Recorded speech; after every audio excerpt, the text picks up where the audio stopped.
was a really great opportunity for us to actually quantify the air quality, and it was quite cost effective too. I wouldn't be surprised if we use another shoestring kit. We're Kommunity Brew. We started out making kombucha and sparkling probiotic waters and immunity shots. About 3 years ago we started doing cold brew teas and coffees under the Cold Matter brand, and now we also do sparkling waters under Sips. Working in a brewery, we're always concerned with our air quality because carbon dioxide is used extensively in the process for carbonation and for transportation of goods. We'd worked in the environment for a long time, but it's something we had always wondered.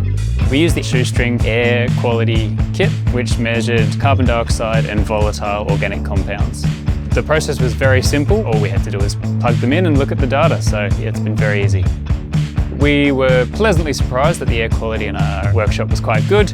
Initially we thought that we would have to purchase a fairly expensive extraction fan or some other kind of means of ventilation, but this actually proved that that wasn't necessary, so it saved us a lot of money in that regard. Based on the success of our first project, we were quite excited, so we'd like to expand that out now.